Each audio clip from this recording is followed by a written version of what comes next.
Hello, everyone. This is Cole from the American Journal of Healthcare Strategy. I'm joined by a special guest today with a long, incredible kind of history and journey in healthcare administration, Vrushangi Shah. Vrushangi, please introduce yourself. Yeah, absolutely. First of all, Cole, thank you so much for having me. I'm excited to chat through all things health management as well as a little bit of public health. And to everyone who's listening, my name is Vrushangi Shah. I am currently a program manager of the Adolescent and Young Adult Oncology program at UCLA Health in Los Angeles, California.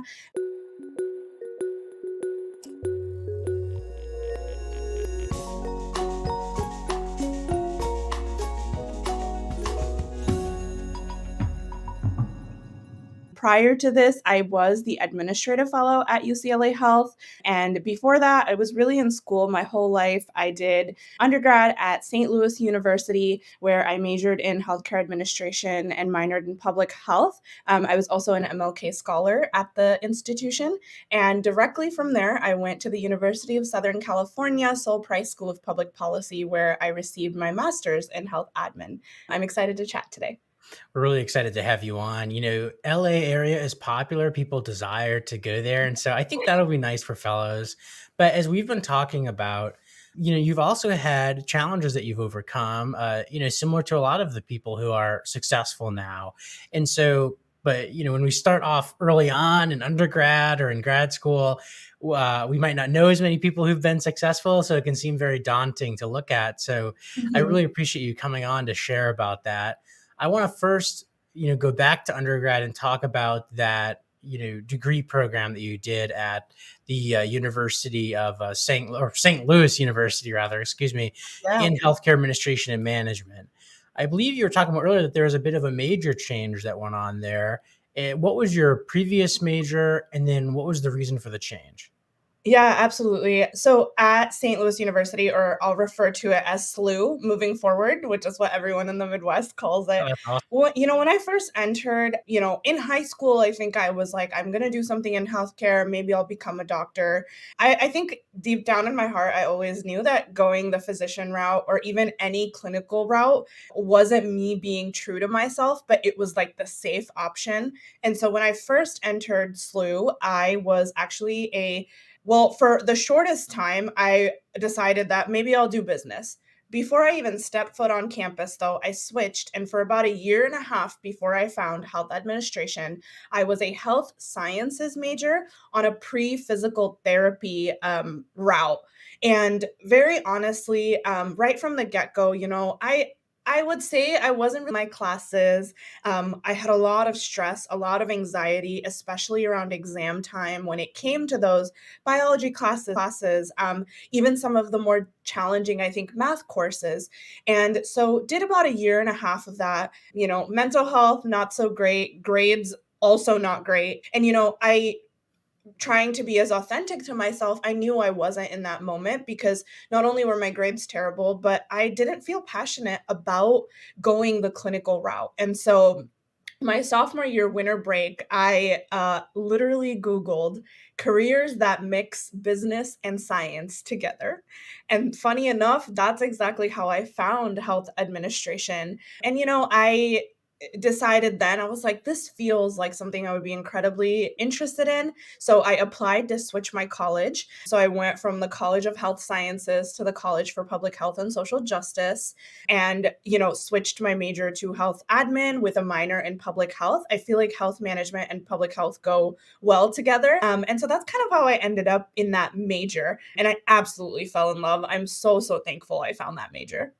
And we're thankful as well that you found it. You've done so well in your whole career, and I think you've made a big impact. So you can really tell that when you find where you're supposed to be, at least for the time being, you do tend to make a bigger impact. And can you talk about a little bit the mental health effect that you had when you had switched your major? Did how better it got? What the timeline for the improvement in mental health was? Just because we're trying to raise awareness of that topic. Yeah, absolutely. Mental health, incredibly important. I definitely think we should all talk about it more, try and find resources, and also just have some sort of a support system. And I'm very thankful that I had that support system in my family and in my friends. And so, my sister, super big shout out to her. When I told her that I was going to do this, I think from the minute I told her I was thinking about switching my major, doing health management, even though she didn't necessarily know a lot about it because she's younger than me, she believed in me from day one. And I'm so appreciative of that because having someone encourage you, having someone believe in you is so important. I think like it can completely have an impact on your success. And then from there, I obviously had a very honest conversation with my parents and they were very supportive. And, my mom was like, you got this.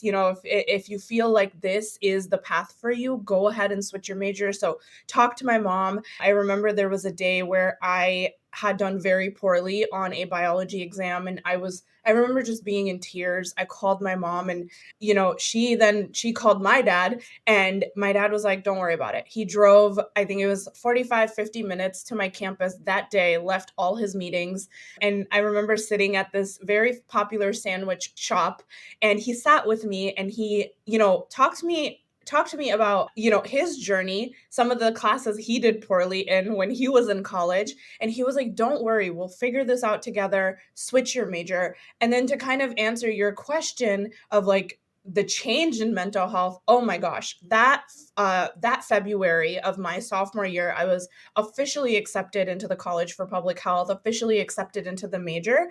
I think that the it was immediate, right? I suddenly loved all my classes. I was doing well in them. So my grades were going back up and I was on an upward trajectory for my grades and my GPA. And I found my people, not only amazing professors and mentors and like academic advisors, but also my friends. And it was so funny because one of my best friends, she was switching her major at the same time. And because it was winter break, we didn't get a chance to necessarily talk to each other. And then in February, we both ended up in, the same college. And she actually ended up getting a public health degree, and then I got the health management degree. So it was almost immediate, and I was so proud of myself because I not only found my passion, but thankfully I had the good grades for it to move forward and be successful. Incredible. That is a wonderful kind of experience in terms of the tail end of that, right? The transition and really nice support from your parents. It's wonderful. It's beautiful to see that kind of support. And so you did end up going to the MHA program, right, at Mhm. USC. What led you to apply for USC? And just to provide a little bit of background, I'm assuming you're from that St. Louis University area, the SLU area, right? Because you said your dad was about 45 minutes away, so I'm assuming that was the general area you're from. What led you to go out to California? Yeah, yeah, yeah. So, little bit of a caveat there. I think like people who know me well know, moved around quite a bit. So, actually spent the majority of my life in Michigan, still the Midwest area, drivable from St. Louis. And funny enough, because I was so close to my family, every single time there was a change in where my dad worked, I kind of, for whatever reason, applied to schools in that area. So I applied to undergrad when he moved around my senior year of high school. So then that's how I got into SLU. And then, funny enough, he had moved to California for his job. My sister had gotten into a university here. And so, because my family was all in California, I was like, let me just give it a try. And again, I'm going to allude to how important it is to have a strong support system. I was not going to apply to USC. I remember I was on vacation visiting California and we were driving past a building that had USC written on it. And I remember pointing to the building and saying to my mom, and my whole family, we were all in the car. I was like, oh, that is such a good school. It's so hard, but I could never get in. And my mom, she said, why would you just assume the negative? Try. Why don't you give it a try? And I am so thankful that I didn't let my insecurities get the best of me. And I actually listened to my mom. And I still remember the day I got the acceptance to the USC MHA program. I mean, all tears, all tears. I remember it was April of 2020. So I was actually home still in school, but of course the pandemic was going on, and I got that email where it was like, we're accepting you, and I am so thankful that I had a support system that encouraged me and knew my struggles but also knew my potential. And I guess like I got in, and I had a tough choice to make. I had some other acceptances from other grad programs, but at the end of the day, I think USC being the school and the reputation that they have, also being close to my family, is what sold me on coming to California. I struggled a little bit. The Midwest and even the East Coast is very different than California. I struggled adjusting to the environment here, and now I absolutely love it. That is really nice that you were able to adapt. And have you been on the East Coast previously? So I haven't lived on the East Coast, but growing up, always, went to New York, New Jersey, Pennsylvania, went to DC a lot in undergrad because I was a part of this organization that did advocacy work on Capitol Hill. So familiar with DC and the East Coast to a certain extent, but yeah, very different than California. Yeah, absolutely. Yeah. What is your, if you don't mind me asking, what does your dad do for work?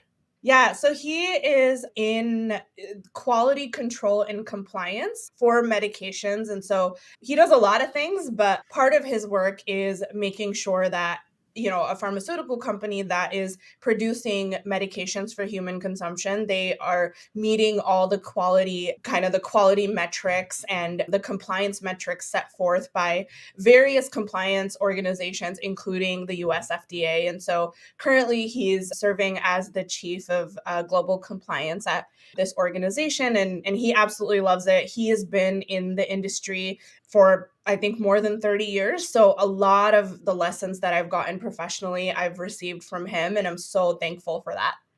I was going to say, because in the business world, right, or not, I guess not the business world, but in outside of those professions that you go to school specifically for them, like nursing or law, or it's kind of like you end up in a very different place Yeah. than he probably imagined himself 30 years ago, right? So that's excellent to have that kind of, repertoire of advice you can pull from. That's wonderful. And also it's great that you did move around, I think, because do you feel like it gives you a better perspective when meeting patients from all over the country?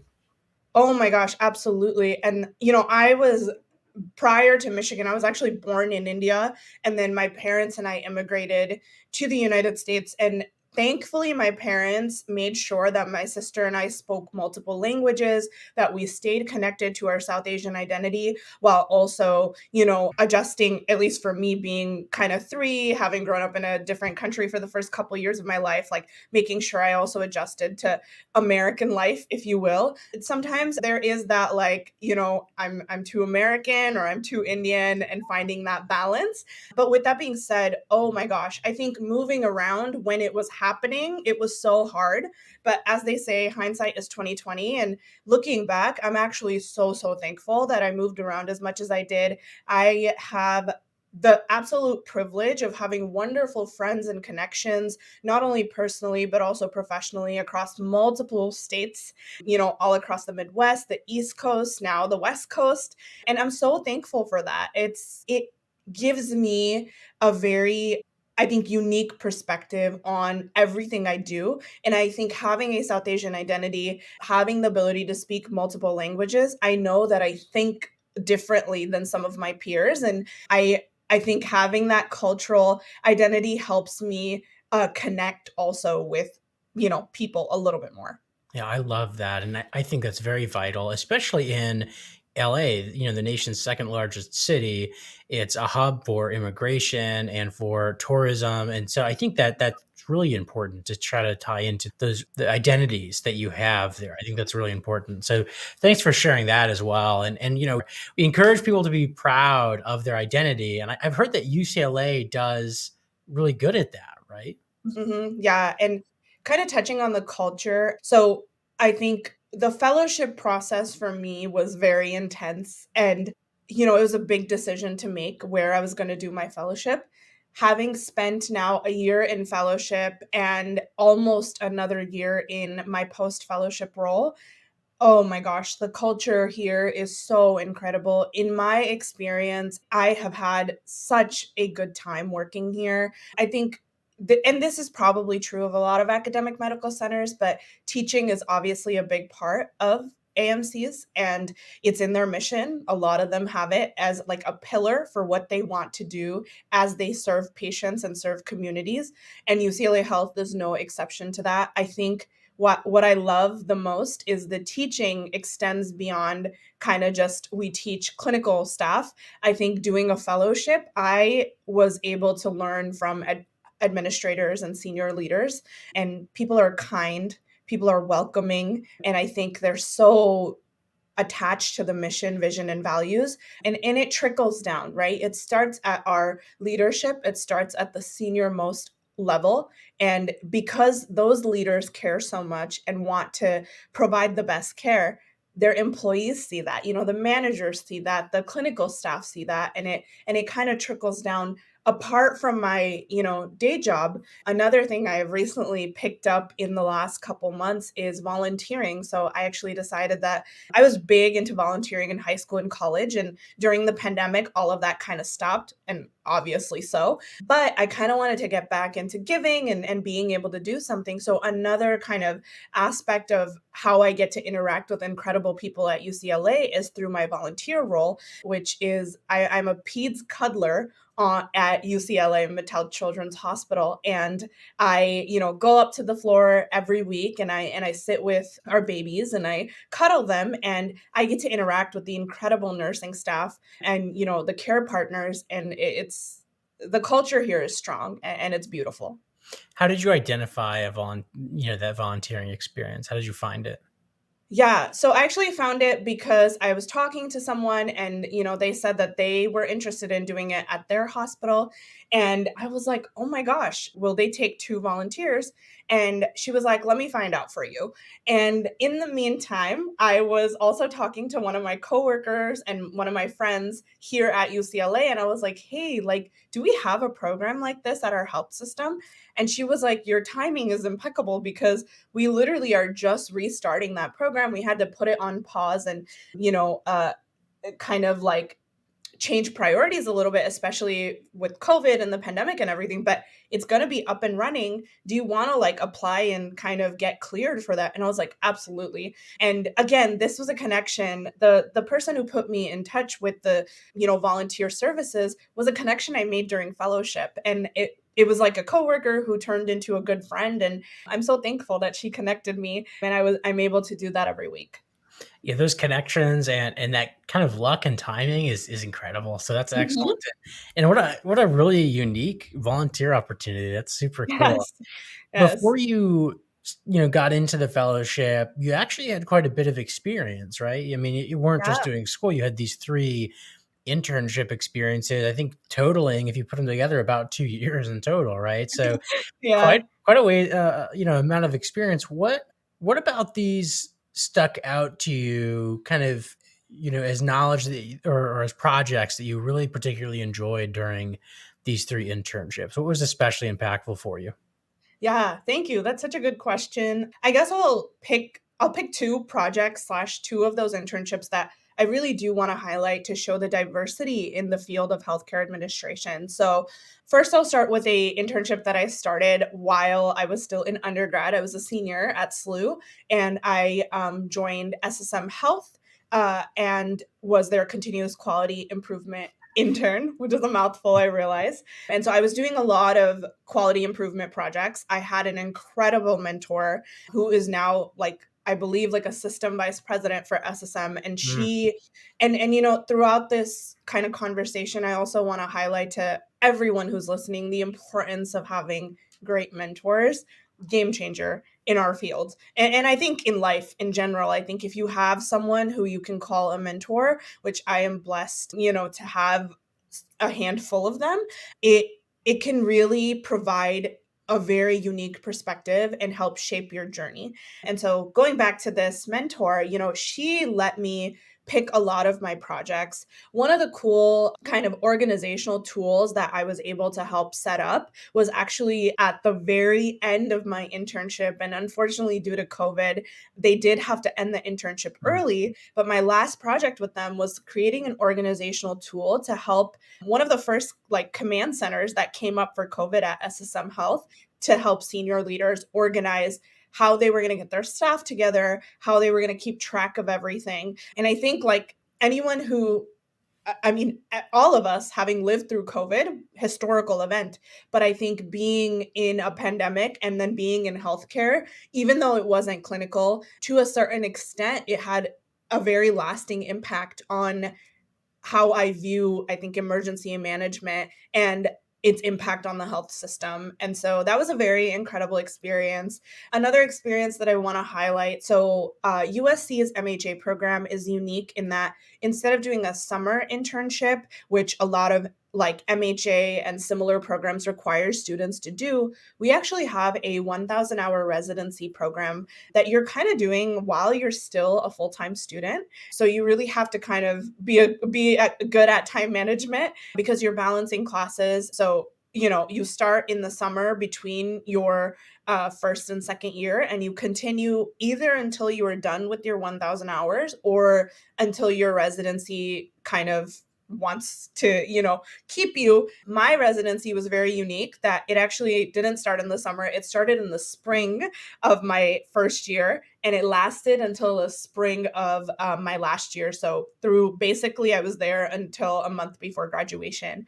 It was a general administrative residency, but my biggest project, although I did a lot of projects, patient experience related to HCAP surveys, I also did like a weekly report with our CEO, which was super fun. We literally went and like interacted with staff, recorded fun videos, really to increase staff engagement and get the CEO on the floor. I think my most impactful project at that residency was actually in perioperative services. So, with our surgical services team, I think, prior to this internship, I didn't really think I didn't really know a lot actually about surgical services and how administrators fit into that scene. Right? When you think of surgery, you're like, "Oh, you have your scrub nurses, you OR techs, you have your surgeons," and you kind of don't think about all the detail and the data that is necessary to make an OR function. And mhm. so during that residency, I had the opportunity to help the kind of the block committee that reviewed surgeon utilization schedules, that, approved surgeons requesting more time in the OR, took away time from surgeons. And so I spent most of that internship looking at surgeon utilization, presenting the data to our leadership team, as well as, the chief of surgery, if you will. And I learned so much from that about block schedules, 7 a.m. start times, all this incredible stuff that goes on in the world of perioperative medicine. And I will say it was such a challenging project. And but I wouldn't change it for the world, right? Because I think I learned so much. And here's what I'll say to early careerists who are maybe first years or starting their summer internships, make the most of your time. Say yes to projects, even if you're a little scared of them, because the projects and the work that you do in your summer internship, or for me in my residency, will become the talking points that will help form a successful interview, not only for post fellowship jobs and consulting interviews, but especially for fellowship interviews. What you do in that internship, you will be able to speak on during your fellowship interview process. I guarantee it. So make the most of your summer internship. Well, let's talk about that too, right? Because you had a very successful fellowship run in terms of applications. So, how many did you submit? And then how many round ones, round twos did you get? Yeah, I was incredibly blessed, and I'm so thankful for that experience that I had the opportunity to interview with so many people. So I ended up applying to 12 fellowship organizations. I had 9 first round interviews out of the 12, so 3 that I just didn't hear from, and that's okay. And then I had 6 final round interviews where technically, had it not been kind of COVID times, I would have had to go on site. But because, people were not flying candidates out, I actually ended up very unique fellowship interview experience. I did all of my interviews over Zoom except the one at UCLA, which was in person. And that's very funny. I guess that's good, right? Because you ended up Yeah. going there, so you saw it. Out of the round twos, right? Did you get 6 offers as well? So no, I didn't get 6 offers, but I got 2, which I'll take. So I think one thing about fellowship season that isn't talked about a lot, and I'd love to put it out there so people know, you know, sometimes you will get offers not only for interviews, but also the actual fellowship, and you will have to make some very tough decisions. So I remember I actually had to turn down an organization for a final round interview because another organization was having their interviews at the exact same time. And so I think like that's something that potential fellowship applicants should be aware of. So just be mindful that, for the final round of an interview, fellowship organizations are likely getting all of their leadership team together. That's why they like to keep the interviews on one day. It's a full day, kind of back-to-back interviews with built-in breaks. You will likely be interviewing 8 to 5 or at least like, 8 to 2 or 3, which I did for most of my fellowship interviews. I think also there is kind of this phenomenon where you are offered oftentimes, this is my experience, so others may have had a different experience, but you may be offered a fellowship and you may still have interviews left. And they kind of want an answer in 24 to 48 hours. And so I think like there will be some tough choices that fellowship applicants will have to make. So please be mindful of that, and be mindful of what's the right fit for you, where will you thrive. Anyways, yeah, so what I was gonna say is some of the people we've talked with have a hard time getting accepted to that second round or getting that final acceptance. Of course, some people only submit, 1 or 2 applications that are very targeted, and they do usually get accepted because they have like a really strong personal connection to that school. But other people are just looking for a fellowship in, one of the fields, that they like. And so Mhm. with those 12 applications, we were talking earlier about how your experiences in the internship, summer internship was impactful for the interview and application. Can you talk about what you think was the reason you got so many interviews? Yeah, absolutely. Number one, stay as authentic as you can. I think this is not only true for early careers, but just in life. I picked those organizations. You're probably like, okay, 12 is a lot. I started with a list of 24. So I started with a list of 24. I took the list to my dad. He glanced at it, took a minute, and he crossed off 12 organizations right off the bat. And I was like, Dad, some of these organizations are really good. Why are you crossing them off?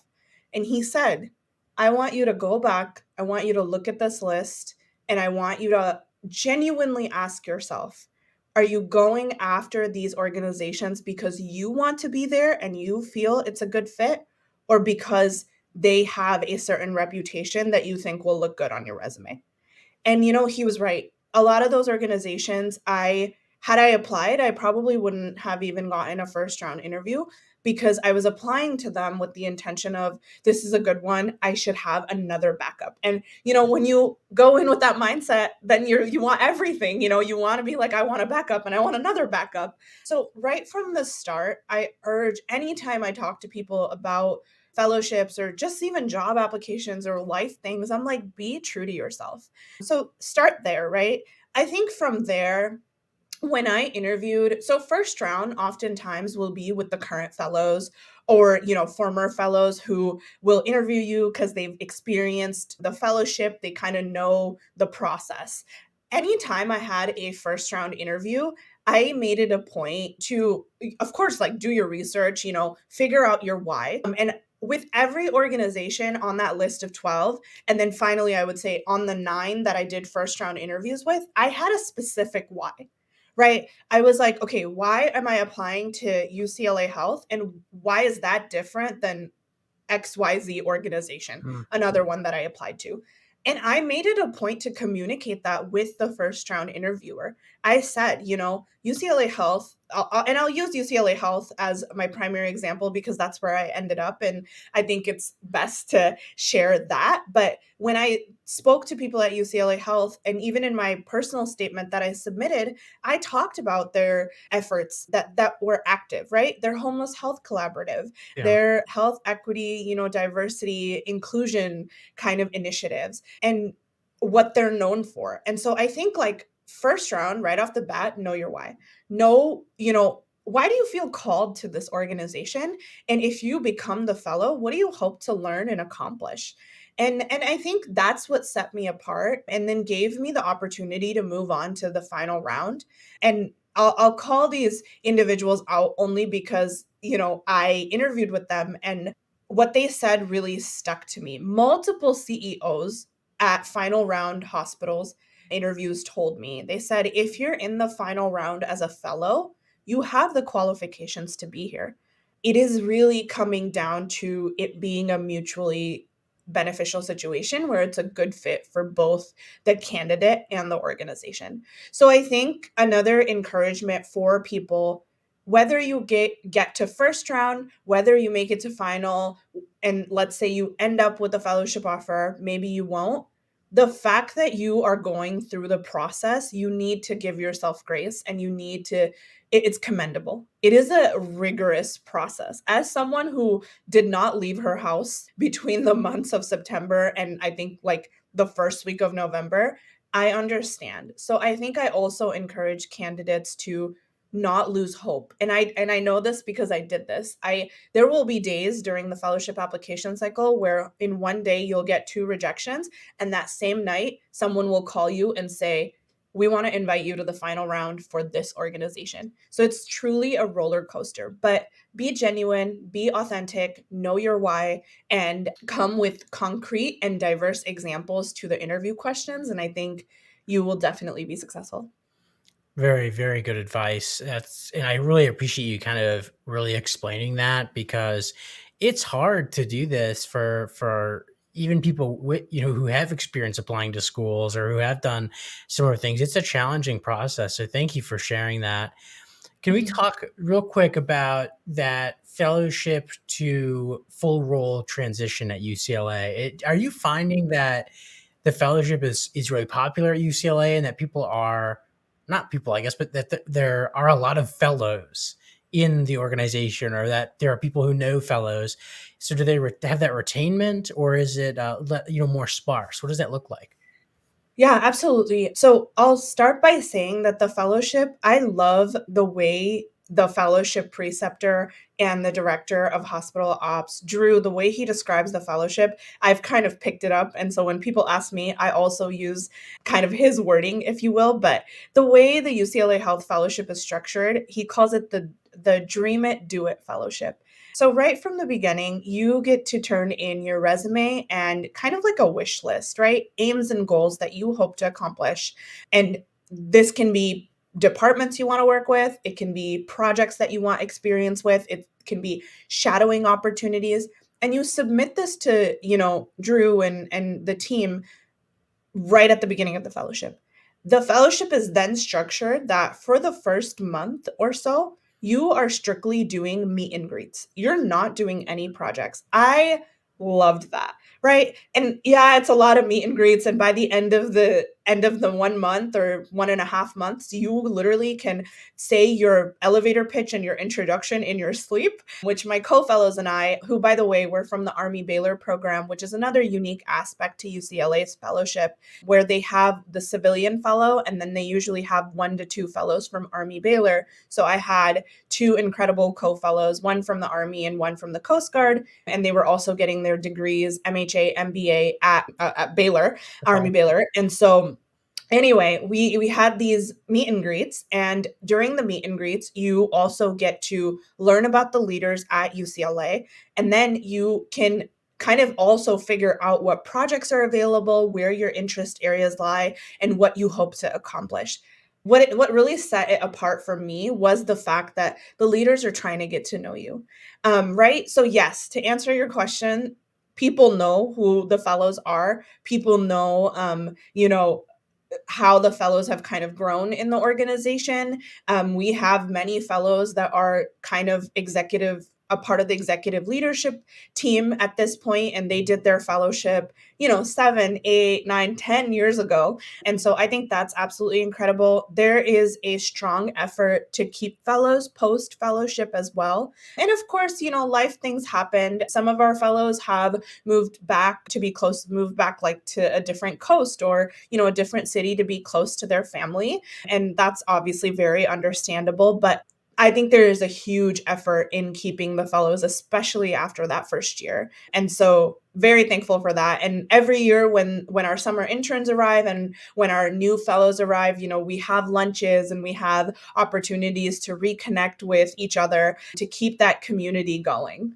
Wow, that is beautiful, and I love hearing that. That's really nice. So I think that that's going to probably encourage a lot of people to apply to the fellowship program. You guys probably already get so many applications, but I want to Yeah. talk too about your journey post fellowship. Right, you're the program manager. That's your title now, right?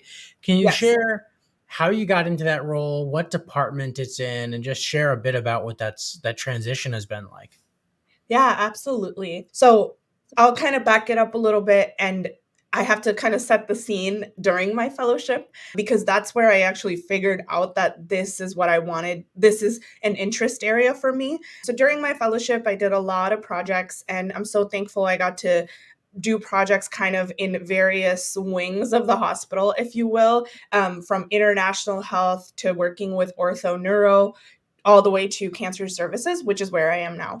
And so, funny enough, and again, very blessed that my current role actually was a fellowship project that I had taken on. So, February of my fellowship year, I was introduced to this program that UCLA Health was trying to bring back because it was on a pause. And the program is the Adolescent Young Adult Oncology program. So, I'll refer to them in the short form, which is AYAs. And I think this is a population, unfortunately, within the world of oncology that oftentimes is forgotten. They don't always fall in pediatrics, but they don't also fall in adult because the age range for this population is 15 to 39. So you can kind of see who would fall in the peds world versus adult. And, some of the patients will start peds and then transition into adult care, right? So started this project as a fellow and went through the post fellowship interview process and ended up landing the role. I think what's unique about program managers at UCLA Health is